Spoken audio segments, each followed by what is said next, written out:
નમસ્કાર, અખબારની ખબર સાથે હું છું કિરણ. સુપ્રભાત. સમાચારની શરૂઆત કરી દિવ્ય ભાસ્કરથી. રાજ્યના તમામ લીડિંગ અખબારોની મુખ્ય જે સમાચારો છે, મુખ્ય હેડિંગ જે છે, જાણવા જેવા જે સમાચારો હોય છે તે હું આપને અહીંથી કહેતી હોઉં છું. ત્યારે શરૂઆત કરીએ આપણે દિવ્ય ભાસ્કરના ફ્રન્ટ પેજથી. તો દરેક ધર્મના લોકોએ છૂટાછેડા માટે કોર્ટની મંજૂરી લેવી પડશે. સંપત્તિમાં દીકરીને સમાન હક મળશે તેવું કહેવામાં આવ્યું છે. હવે બધાને સમાન. ઉત્તરાખંડના સમાન નાગરિક સંહિતા લાગુ કરનાર દેશનું પ્રથમ રાજ્ય બન્યું તે ખૂબ જ સરસ વાત છે. દરેક રાજ્યએ આ પહેલ કરવી જોઈએ. દરેક ધર્મના લોકોએ છૂટાછેડા માટે કોર્ટની મંજૂરી લેવી પડશે કે જે રીતે કોર્ટની મંજૂરી વગર હવે છૂટાછેડા નહીં થઈ શકે તેવું કહેવામાં આવ્યું છે. અને ઉત્તરાખંડ તેમાં પ્રથમ રાજ્ય બન્યું છે અને સાથે જ સંપત્તિમાં દીકરીને સમાન હક મળશે. આ પણ ખૂબ જરૂરી છે, કારણ કે જે ઘરમાં દીકરી મોટી થાય છે એ ઘરમાં દીકરો મોટો થાય છે. પરંતુ આપણી ક્યાંક એવી માન્યતા હોય છે કે દીકરાને સંપત્તિ આપવી જોઈએ, દીકરીને પરણાવી પછી આપણે તેનું જે આપણી જે ફરજ છે તે પૂરી થઈ જતી હોય છે. પરંતુ અહીં ઉત્તરાખંડમાં સમાન નાગરિકતા સહિત લાગુ કરનાર દેશનું પ્રથમ રાજ્ય બન્યું છે અને ત્યારે કહ્યું છે કે સંપત્તિમાં દીકરીને સમાન હક મળશે તે જરૂરી છે. યુસીસી થી આવશે 10 ફેરફાર, જેમાં રાજ્યના અનુસૂચિત જનજાતિના લોકો પર યુસીસી લાગુ નહીં થાય તે પણ કહેવાયું છે, જે ઉત્તરાખંડને દેશના બાકીના રાજ્યોથી અલગ કરે છે. જેમાં કહેવામાં આવી રહ્યું છે અને જે ખૂબ જ સરસ વાત છે, રાજ્ય જે પહેલ કરી રહી છે ઉત્તરાખંડમાં, કારણ કે દીકરીને તેનો હક મળવો જ જોઈએ. બંનેની જવાબદારી એક સરખી હોય છે. બંને માતાના ગર્ભમાં એક સમાન રહેતા હોય છે અને પછી ઉછેર પણ કરતા હોય છે. બંને લાગણી માતા પિતાની એટલી કરતા હોય છે. છતાં પણ આપણી હિન્દુત્વની અથવા અન્ય સમાજની બધાની માન્યતા એવી હોય છે કે દીકરીની એકવાર લગ્ન થયા પછી તેની ફરજ પૂર્ણ થાય છે. પરંતુ તેવું નથી હોતું, કારણ કે દીકરી આ જીવન જે લાગણી રાખતી હોય છે તે દીકરો ક્યાંક ઓછી રાખતી હોય છે. ઘણી વખત દીકરા પણ રાખતા જ હોય છે, પરંતુ જે સરખામણી દીકરા સાથે કરવામાં આવતી હોય છે તે હજુ ક્યાંક એવી આપણે એક્સેપ્ટ કરવામાં નથી આવતું. અને આ કોર્ટે જે નિર્ણય કર્યો છે, રાજ્ય સરકારે જે નિર્ણય કર્યો છે તે ખૂબ જ આવકારદાયક છે અને ખૂબ જ સરસ છે. દરેક રાજ્યએ આ પહેલ કરવી જોઈએ. તો ફ્રેબેઝ 15 રાજ્યો ચૂંટણી વચનો પાડવો રેકોર્ડ બ્રેક લોન લઈ રહ્યા છે, જેમાં તમામ રાજ્યોમાં કમાણી ઘટી, દેવું વધ્યું. જીડીપીના સરખામણીમાં દેવાનો રેશિયો 30% વધુ છે અને કર્ણાટક 48,000 કરોડ, તેલંગાણા સરકાર 30,000 કરોડની લોન લેશે. તો વાત કરી મહારાષ્ટ્રની, જેમાં મહારાષ્ટ્ર શું કહી રહ્યું છે આપને જણાવું કે મહારાષ્ટ્રમાં જીબી સિન્ડ્રોમથી એક મોત થયું છે અને પુણેમાં 100 થી વધારે કેસ નોંધાયા છે. સાવચેત રહો. સંક્રમિત થતા લોકોમાં મહિલાઓ કરતા પુરુષો બમણા છે. જેમાં શું છે હું તમને આપને ટૂંકમાં માહિતી આપી દઉં. જીબી સિન્ડ્રોમ શું છે તે કહેવામાં આવ્યું છે, જેમાં દુર્લભ એટોમ્યુન સ્થિત છે અને જીબી સિન્ડ્રોમથી સમસ્યા સામાન્ય રીતે બેક્ટેરિયલ અને વાયરલ ચેપને કારણે થાય છે. તો સાવધાન રહેજો, જેના કારણે દર્દીની રોગ પ્રતિકારક શક્તિ પણ નબળી પડતી જાય છે. તેના લક્ષણો શું છે તે ખાસ આપ જાણી લો. આ રોગના હાથ પગ અચાનક શૂન્ય થવા લાગે છે, જેમ ખાલી ચડી ગયો હોય તેવા શૂન્ય થવા લાગે છે. આ સાથે જ ખાલી ચડવી જેવી બાબત થાય છે. જાડા અને સ્નાયુઓ નબળા પડી જાય છે. તો એટલું જ નહીં, લકવો, મગજમાં લોહીના પ્રવાહ ઘટી જવો પણ થઈ શકે છે. 3 માંથી 1 દર્દીને શ્વાસ લેવામાં તકલીફ. આ લક્ષણો છે, તેના સિમ્ટમ્સ છે.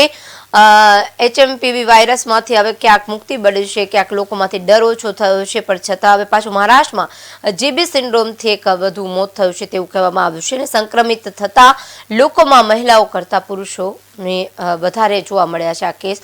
એટલે સાવચેત રહેવું જરૂરી છે. સાવચેત રહેનારો નર સદા સુખી કહેવામાં આવે છે આપણામાં. એટલે ધ્યાનથી જે પણ જગ્યાએ આપણે જાય તો ખાસ માસ્કનો ઉપયોગ કરે.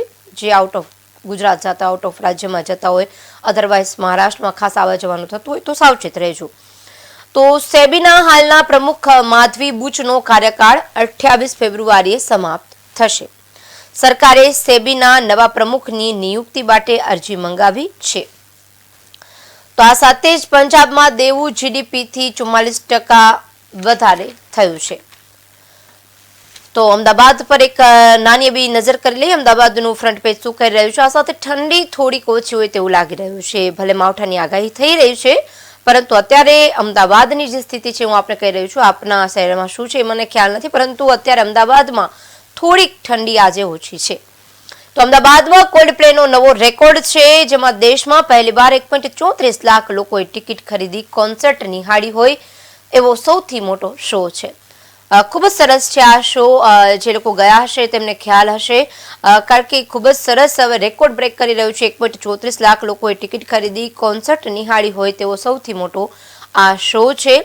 ખૂબ જ સરસ તેનું ડેકોરેશન કરવામાં આવ્યું છે, લાઇટિંગ સાથે સુસજ્જ છે. એની સાથે ખૂબ જ સરસ લોકો તાલે ઝૂમતા હોય છે, ગીતો એટલા સરસ ગવાતા હોય છે, અલગ અલગ સિંગરો દ્વારા પરફોર્મન્સ કરવામાં આવતું હોય છે, અને ખૂબ જ સરસ રાત્રિ દરમિયાન આ નજરાણું છે તે ખરેખર માણવા જેવું છે, અને ખૂબ જ સરસ પોસ્ટર પણ આપવામાં આવ્યું છે. ત્યારે વેલ્ડન અમદાવાદ આપણે કરી બતાવ્યું તે કહે છે, અમદાવાદ વાસીઓ જે કરી શકે છે તે બતાવ્યું છે, અને ખૂબ જ સરસ વાત છે. આપણા માટે ગૌરવ લેવા જેવી બાબત છે કે જ્યારે ગુજરાતમાં અમદાવાદમાં આવો જે કોલ્ડ પ્લે નવો શો યોજાયો હતો, અને જેના કારણે લોકો ત્યાં જે રીતે જઈ રહ્યા હતા, લોકો દૂર દૂરથી આવ્યા છે આ શો નિહાળવા માટે, દેશ વિદેશથી પણ લોકો આવ્યા છે, જે ખૂબ જ સરસ વાત છે. તો આ સાથે જ કહેવામાં આવ્યું છે, હર્ષ સંઘવીનો ફોટો સાથે કહેવામાં આવ્યું છે કે 2 દિવસમાં લગ્નો તથા અન્ય ઇવેન્ટ હોય છતાં ગેરવર્તન કે ટ્રાફિકની સમસ્યાની એક પણ ફરિયાદ નથી થઈ. આ માટે અમદાવાદ પોલીસ અને સ્ટેડિયમ અને મેનેજમેન્ટ સહિત સૌનો આભાર હર્ષ સંઘવી ગૃહ રાજ્યમંત્રીએ જણાવ્યું છે. તેમણે આભાર વ્યક્ત કર્યો છે. 2 દિવસ પહેલા ગૃહ રાજ્યમંત્રી હર્ષ સંઘવી પણ તે આ શોમાં ઉપસ્થિત રહ્યા હતા, અને તેમણે પણ વખાણ કર્યા હતા આ શોમાં. સંગીત એવી વસ્તુ છે કે તમને જે છે ફ્રેશ કરી નાખે છે. ગમે તેવો તણાવ હોય, મગજનો હોય, શરીરનો હોય, કોઈ પણ જાતનું ટેન્શન હોય, પણ જ્યારે તમે સંગીતની સાથે જોડાઓ છો, સંગીતમાં લીન થઈ જાઓ છો, ત્યારે દુનિયા એક તરફ અને આપણે એક તરફ થઈ જાય છે. એટલે સંગીત સૌ કોઈ નજીક રાખવું જોઈએ, અને દિવસમાં 1-અડધો કલાક તો એવો હોવો જોઈએ કે તમે સંગીત સાથે જોડાયેલા રહો, જેથી તમે સ્વસ્થ રહો, ફ્રેશ રહો. કારણ કે શારીરિક સ્વસ્થ ત્યારે જ રહે કે તમે માનસિક સ્વસ્થ રહેતા હોય. તો મહંમદ વિવાદમાં 2 કલેક્ટરને 50 લાખ આપ્યાના પત્ર પર ખરી નકલનો સિક્કો પણ વાગ્યો. ભવનાથના મહંતની નિમણૂકમાં સનદી અધિકારીઓની સાંઠગાંઠ, પાંડે ગુપ્તા રાજની સંદિગ્ધ ભૂમિકાનો વિવાદ સતત વકરી રહ્યો છે. તો સુપ્રીમનો શું આદેશ છે તે પણ આપણે જાણી લઈએ કે કેન્દ્ર 6 સપ્તાહમાં સોગંદનામું રજૂ કરે. મહિલા ફરિયાદ માટે સ્ટેશન કેમ જાય, ઓનલાઈન સિસ્ટમ કેમ નથી, સુપ્રીમે કહ્યું. હવે મહિલાને જે કઈ ફરિયાદો ઉઠતી હોય છે તે મહિલામાં કહેવાયું છે કે મહિલાઓ છે ફરિયાદ કરવા માટે ઠીક સ્ટેશન પર કેમ જવું પડે છે. આપણે જેમ ઓનલાઈન ખરીદી કરી શકીએ છીએ, ઓનલાઈન દરેક વસ્તુ અત્યારે થઈ ગઈ છે સરળ. કોઈ પણ આપણે ફોર્મ ભરવું હોય તો આપણે ઓનલાઈન કરી શકીએ છીએ, તો હવે ફરિયાદ કરવી છે તો ઓનલાઈન કેમ ન થઈ શકે તેવું સુપ્રીમ કોર્ટે કહ્યું છે, અને ખૂબ સરસ આ વાત છે. કોર્ટે લાઈવ જેમાં કેન્દ્રીય એજન્સીને હોવી જોઈએ અને જ્યાં મહિલાઓએ ઓનલાઈન ફરિયાદ કરી શકે. ખૂબ જ સરસ વાત છે, અને કેન્દ્રીય એજન્સી હોવી જોઈએ જ્યાં મહિલાઓ ઓનલાઈન ફરિયાદ કરે. અરજદાર ઉબેર સેવાઓ પણ મહિલાઓ માટે સુરક્ષિત નથી. બેંગલુરુમાં ઉબેર ઓટોની ઘટનાની પીડિતા પતિને ફરિયાદ માટે પોલીસ સ્ટેશનમાં ધક્કા ખાવા પડ્યા હતા. હવે મહિલાને ધક્કા નહીં ખાવા પડે તેવું ટકોર કરવામાં આવ્યું છે, અને આ અમલી કરો, કારણ કે હવે સુપ્રીમ કોર્ટે નિર્ણય લીધો છે અને કહ્યું છે કે આવું હોવું જોઈએ. સોગંદનામું 6 સપ્તાહમાં રજૂ કરે. કેન્દ્ર સરકાર અરજીમાં કરાયેલી માગો વ્યાપક પ્રકૃતિની છે, તે પ્રેક્ટિકલ નથી. જસ્ટિસ સૂર્યકાંતે જણાવ્યું છે કે બિલકુલ સાચું, પરંતુ આ તકનીકી બાબતો અને રજૂઆતો અરજીના મૂળ વિચાર પર અવરોધ ન બને. તો આ સાથે કેન્દ્ર કહે છે કે અમને જવાબ રજૂ કરવા માટે સમય આપવામાં આવે.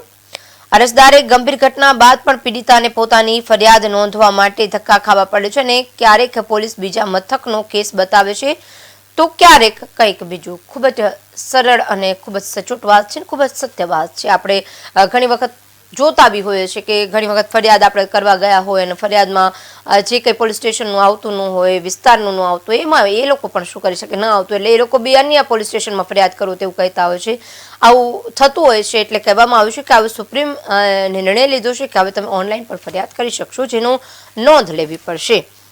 આસ્થાનું ઘોડાપુર સવારે 5 વાગ્યાથી મંદિરમાં પ્રવેશ શરૂ કરાયો. અયોધ્યા 30 કલાકમાં અંદાજે 25 લાખ ભક્ત દર્શન માટે પહોંચ્યા. 5 ફેબ્રુઆરી સુધી સ્કૂલો બંધ રહેશે. ત્યારે ઉત્તર પ્રદેશમાં પ્રયાગરાજમાં ત્રિવેણી સંગમમાં લોકો નાહવા જાય છે તે અયોધ્યા જવાના જ હોય, કારણ કે ત્યાં સુધી ગયા હોય એટલે લોકો વિચારે કે હવે અયોધ્યા પણ ત્યાં નજીકમાં જ છે એટલે જઈ આવી અને ત્યાં પણ દર્શન કરવા જતા હોય છે. એટલે અત્યારે ભારે ભીડ જોવા મળી છે અયોધ્યાના મંદિરમાં. એટલે હવે સ્કૂલોને પણ બંધ રાખવાની ફરજ પડી છે, કારણ કે ટ્રાફિક એટલો થઈ જતો હોય છે ત્યારે શાળાને આવતા જતા બાળકોને પણ તકલીફ પડે છે. તેટલા માટે આસ્થાનું ઘોડાપૂર મટ્યું છે. અત્યારે ખાસ ઉત્તર પ્રદેશ દરેક વાહનો જે જો તે અત્યારે એ તરફ દોડ લગાવી રહ્યા છે.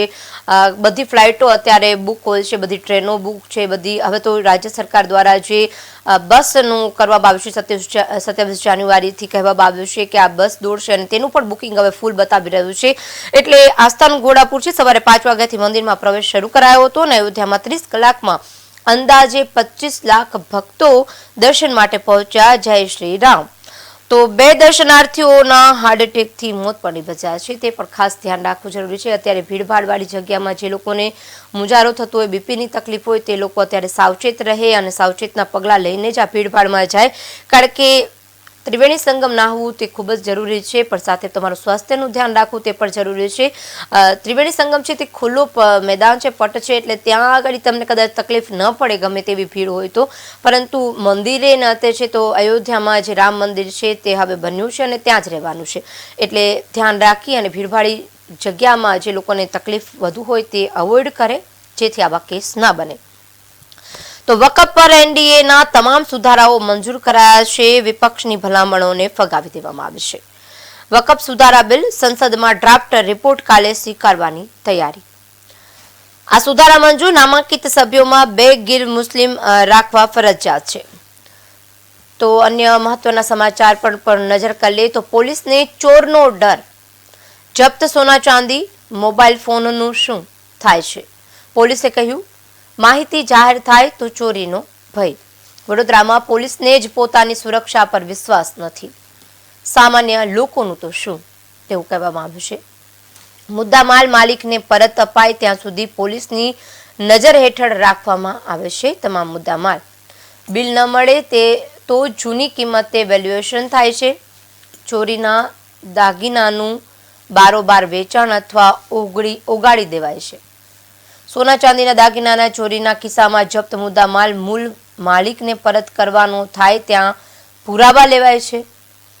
મૂળ માલિકે જમીનદાર પણ રજૂ કરાવવામાં આવ્યા છે અને મોટાભાગના કિસ્સામાં ચોરીના દાગીના વેચી દેવાય છે કે ઓગાળી દેવાય છે, જેથી પરત કરવામાં મુશ્કેલી પડે છે. તો હવે ટ્રમ્પ શું કરી રહ્યા છે? અને શેર માર્કેટ નિફ્ટી 23,000ની અંદર, સેન્સેક્સ 824 પોઈન્ટ ડાઉન થયું છે. શેર માર્કેટ રોકાણકારો જે છે તે ખાસ હવે અત્યારે સાવચેત પગલાએ ચાલે, કારણ કે શેર માર્કેટમાં ઘણું બધું ઉથલપુથલ થઈ રહ્યું છે ટ્રમ્પ રાજ આવ્યા બાદ. તો ટ્રમ્પના ટેરિફ ડરને કારણે રોકાણકારોએ જાન્યુઆરીમાં 32 લાખ કરોડ ગુમાવ્યા છે. નિફ્ટી 23,000 અંદર, સેન્સેક્સ 824 પોઈન્ટ ડાઉન થયો છે અને ટ્રમ્પના ટેરિફ ડરને કારણે હવે રોકાણકારોએ જાન્યુઆરીમાં 32 લાખ કરોડ ગુમાવ્યા છે. ગભરાટ દર્શાવતો નિફ્ટી 8.29% વધીને 18.13 થયો છે. ફેબ્રુઆરીમાં શેર માર્કેટ વધુ ઘટાડો આવી શકે છે. ફરીથી કહું છું, કહી રહ્યા છે દિવ્ય ભાસ્કરનું શેર માર્કેટ કહી રહ્યું છે, તેમના નિષ્ણાંતો પણ કહી રહ્યા છે કે શેર માર્કેટમાં ટ્રમ્પ રાજ આવ્યા પછી તેમણે જે ટેરિફનો ડરના કારણે હવે રોકાણકારોએ જાન્યુઆરીમાં 32 લાખ કરોડ ગુમાવ્યા છે અને ફેબ્રુઆરીમાં પણ શેર માર્કેટ વધુ ઘટાડો આવી શકે છે. એટલે હવે દૂધના દાજેલા છાસ ફૂંકી ફૂંકીને પીજો, તેવી આપણી ગુજરાતી કહેવત છે. તો આંધ્રપ્રદેશમાં 500 એકરમાં ડેટા સિટીનું નિર્માણ, 20 લાખ નોકરીનું સર્જન થશે. ટીડીપી એ ચૂંટણી દરમિયાન રોજગારનું વચન આપ્યું હતું. હાઈટેક પ્લાન, જેમાં ટીડીપીએ ચૂંટણી દરમિયાન રોજગારનું વચન આપ્યું હતું. આંધ્રપ્રદેશમાં 500 એકરમાં ડેટા સિટીનું નિર્માણ થાય છે અને 20 લાખ નોકરીનું સર્જન થશે. ખૂબ જ સારી વાત છે. તો ટ્રમ્પની નવી સરકારમાં મહત્વનું સ્થાન અપાયું. ભારતીય મૂળના કુશ દેસાઈની ડેપ્યુટી પ્રેસ મીડિયા સેક્રેટરી તરીકે નિમણૂક. ખૂબ જ અભિનંદન. તો વિરોધ પ્રદર્શન રોકવા માટે કલમ 144નો ઉપયોગ કરવો ખોટી બાબત છે, તે સુપ્રીમ કોર્ટે કહ્યું છે. વિરોધ પ્રદર્શન રોકવા માટે કલમ 144નો ઉપયોગ કરવો તે ખોટી બાબત છે. કોઈ પણ જાતનો આ વિરોધ નોંધવામાં લોકો આંદોલન કરતા હોય, વિરોધ કરતા હોય તો તે રોકવા માટે 144ની ધારા લાગુ કરે તે ખોટી વાત છે તેવું સુપ્રીમ કહી રહ્યા છે. બંધારણમાં શાંતિપૂર્ણ દેખાવો અને પ્રદર્શનનો મૂળભૂત અધિકાર છે. તો આ સાથે જ અમદાવાદનું જોઈએ કે કોલ્ડ પ્લેની લીધે અમદાવાદ એરપોર્ટનો નવો રેકોર્ડ. હવે લોકો બહારથી આવી રહ્યા છે એટલે કોલ્ડ પ્લેના કારણે એટલે ફ્લાઇટમાં આવે છે તો ત્યાં પણ હવે નવો રેકોર્ડ છે. એક દિવસમાં સૌથી વધુ 47,000 લોકો આવ્યા. વર્લ્ડ કપ ફાઇનલમાં 359 ફ્લાઇટમાં 40,800 આવ્યા હતા. છેલ્લા 3 દિવસમાં 1.38 લાખ લોકો નોંધાયા છે. તો 30,000 ફૂટ ઊંચે ફ્લેશ લાઇટો સાથે કોલ્ડ પ્લે ખૂબ જ સરસ નજરાણું છે અને તે આપવામાં આવ્યું છે તેનો ફોટા સાથે. 25 જાન્યુઆરીએ 340 ફ્લાઇટમાં સૌથી વધુ 47,000 લોકો આવ્યા. ફ્લાઇટ પેસેન્જરના બધા રેકોર્ડ તૂટ્યા છે. સામાન્ય દિવસોમાં 250 ફ્લાઇટની અવરજવર હોય છે. કોલ્ડ પ્લેના કારણે 3 દિવસમાં બમણીથી વધુ એટલે કે 980 ફ્લાઇટની અવરજવર હતી અને 12 ડિસેમ્બર એક દિવસ સૌથી વધુ 44,253 પેસેન્જર આવ્યા હતા અને પરંતુ કોલ્ડ પ્લેને લીધે આ રેકોર્ડ પણ તૂટી ગયો છે. તો ઓડા 7 પ્લોટની હરાજી કરશે. જોધપુરમાં 86 કરોડના પ્લોટનો ચોરસ મીટર દીઠ 2.73 લાખ ભાવ. સાઉથ બોપલમાં 113 કરોડના 2 રેસિડેન્શિયલ પ્લોટનો ઓક્શનમાં સમાવેશ કરાયો છે. દિવસે ને દિવસે ઓટલો પણ મોંઘું, રોટલો પણ મોંઘું. આજે તેજસ અને ડબલ ડેકર સહિત 4 ટ્રેન મોડી પડશે. તેજસ સહિત જે ડબલ ડેકર સહિતની 4 ટ્રેન છે તે મોડી થવાની છે તેવું કહેવામાં આવ્યું છે. ધોરણ 11 થી કોલેજ સુધીની વિદ્યાર્થીનીને AMTS બસ ભાડામાં 85% ડિસ્કાઉન્ટ આપવામાં આવ્યું છે. ખૂબ જ સરસ વાત છે. 682 કરોડનું ડ્રાફ્ટ બજેટ 23 કરોડના સુધારા સાથે મંજૂર કરાયું છે અને ધોરણ 11 થી કોલેજ સુધી વિદ્યાર્થીનીને AMTS બસ ભાડામાં 85% ડિસ્કાઉન્ટ આપવામાં આવશે જેથી તે શાળાએ કોલેજે અવરજવર કરવા માટે શાંતિથી જઈ શકે અને ઓછા દરમાં તે પહોંચી શકે. વિદ્યાર્થી અનાથ હોય તો ભાડું માફ છે અને વિધવાને 50%ની રાહત છે. જો વિદ્યાર્થીમાં કોઈ પણ અનાથ છે અને સાથે જ જો વિધવા હોય તો તેને 50%ની રાહત છે. આ રાજ્ય સરકારનો જે કંઈ નિર્ણય છે તે ખૂબ જ સારો કહી શકાય. તમામ બસ ટર્મિનસ પર ખાણીપીણીના સ્ટોલ શરૂ થશે. તો BZના ભૂપેન્દ્રસિંહ ઝાલાને જામીન અંગે ચુકાદો અનામત. સરકારી વકીલે કહ્યું 29 ખાતાની તપાસ હજુ બાકી છે. 16મીએ ઘાટલોડિયા વોર્ડમાં ચૂંટણી પછી જ મ્યુનિસિપાલિટીનું બજેટ. આચારસંહિતા પૂરી થયા પછી જ બજેટ રજૂ થશે તેવું કહેવાયું છે. તો બોડક દેશ સૌથી સ્વચ્છ વોર્ડ વધારાના 50 લાખ ફાળવાશે. મ્યુનિસિપલે સ્પર્ધા યોજી 6 મહિના સુધી ચકાસણી કરી. એમાં બોડક દેવ સૌથી સ્વચ્છ વોર્ડ વધારાના 50 લાખ તેને ફાળવાશે. સ્વચ્છતા રાખવી ખૂબ જ જરૂરી છે. આપણે ઘરની પણ રાખતા હોઈએ છીએ તો આપણા વિસ્તારની રાખવી જોઈએ. પૂર ઝડપે અને બેફામ વાહનો દોડાવી રાહતદારીઓને ટક્કરની ઘટના વધી રહી છે. 48 કલાકમાં 3 હિટ એન્ડ રન. કુલ 5 રોડ અકસ્માતમાં 6 લોકોના મૃત્યુ થયા છે. માત્ર સ્પીડમાં ચલાવનાર વાહનો જે છે વાહન ચાલકો પોતાની જ ધૂનમાં ચલાવતા હોય છે. કોઈ પણ કારણોસર તેમને મજા આવતી હોય કે કોઈ પણ કારણોસર તે ચલાવતા હોય છે પરંતુ તેમની મજા આજીવન કોકની સજા પૂરી કરી નાખે છે તેવું બતાવ્યું છે. કારણ કે 48 કલાકમાં 3 હિટ એન્ડ રન, કુલ 5 રોડ અકસ્માતના 6 લોકોના મૃત્યુ થયા છે. વાહન ધીમે ચલાવો જેથી અન્ય લોકોને સજા ન થાય, અન્ય લોકોને ઈજા ન પહોંચે, અન્ય લોકો મોતે ઘાટ ન ઉતરે. તો 12 સાયન્સના વિદ્યાર્થીઓની પ્રેક્ટિકલ પરીક્ષા 6 ફેબ્રુઆરીથી હોલ ટિકિટ વેબસાઇટમાં મુકાઈ. સોમલલિત સ્કૂલે 8 કિલોમીટર 17 કિલોમીટરના 2 રૂટમાં સાયક્લોથોન યોજી 400થી વધુ લોકો જોડાયા. IAS માટે નોન સ્ટેટ સિવિલ સર્વિસના નવ અધિકારીના 11મી ફેબ્રુઆરીએ ઇન્ટરવ્યૂ છે.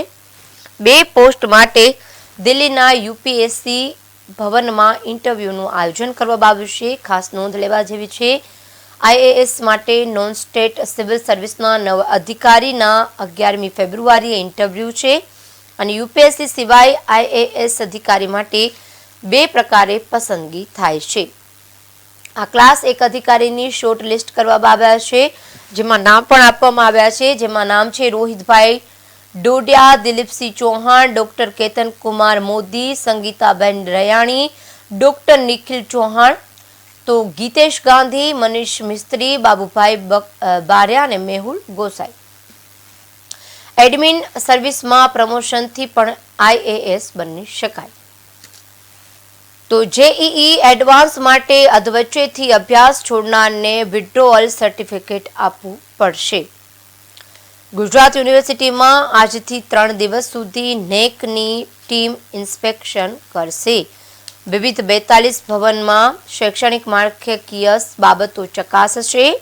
ગુજરાત યુનિવર્સિટીમાં આજથી 3 દિવસ સુધી નેકની ટીમ ઇન્સ્પેક્શન કરશે. આજે વિભાગીય વડાઓ સાથે શૈક્ષણિક બાબતોની પણ સમીક્ષા કરશે. પગારના મુદ્દે આજે પાર્ટ ટાઈમ અધ્યાપકો ધરણા પ્રદર્શન કરશે. 20 વર્ષમાં 1000 રજૂઆતો કરી અધ્યાપક મંડળે અને જેમાં પગારના મુદ્દે આજે પાર્ટ ટાઈમ અધ્યાપકો ધરણા પ્રદર્શન કરશે. ગુજરાત યુનિવર્સિટી પાસે સફેદ વસ્ત્રોમાં પહોંચશે. આગામી કાર્યક્રમોની ટૂંકમાં જાહેરાત કરાશે. તો રાજકાજ શું કહી રહ્યું છે તેના પર પણ નજર કરી તો પ્રારંભિક ધોરણે ગાંધીનગરની કચેરીઓ અમલી કરી પછી તમામ કચેરીમાં લાગુ થશે. સરકારી કર્મચારીઓની હાજરી મોબાઈલ એપથી ભરાશે. સચિવાલયમાં 1 ફેબ્રુઆરીથી અમલ થશે. તો ભાજપ નેતાએ ખોડલધામના ટ્રસ્ટીને રાજકારણમાં આવવા લલકાર્યા. જયેશ રાદડિયાએ નરેશ પટેલનું નામ લીધા વગર ટપોરી ગેંગ સાથે સરખાવ્યા. સરકારી કર્મચારીઓની હાજરી મોબાઈલ એપથી ભરાશે, જે ખાસ નોંધનીય છે અને સચિવાલયમાં 1 ફેબ્રુઆરીથી અમલ થશે. એપમાં કર્મચારીઓનું લાઈવ લોકેશન પણ હવે નોંધાશે. સ્માર્ટફોન ન હોય તો વેબકેમથી હાજરી પુરાશે. પ્રારંભિક ધોરણે ગાંધીનગરની કચેરીઓ અમલ કરી પછી તમામ કચેરીમાં આ નિયમ છે તે લાગુ કરાશે. ધર્મ સમાજ શું કહી રહ્યું છે? રક્તદાન કેમ્પ કરવામાં આવશે. રેલી સાથે પ્રજાસત્તાક દિવસની ઉજવણી. તો અખબારની યાદી ઘણું બધું કહી રહી છે, પરંતુ મુખ્ય સમાચાર અત્યારે બસ આટલું જ. આવતીકાલે ફરી મળીશું 8 કલાકે નવી ખબરો સાથે, તાજી ખબરો સાથે. ત્યાં સુધી રજા આપશો. નમસ્કાર.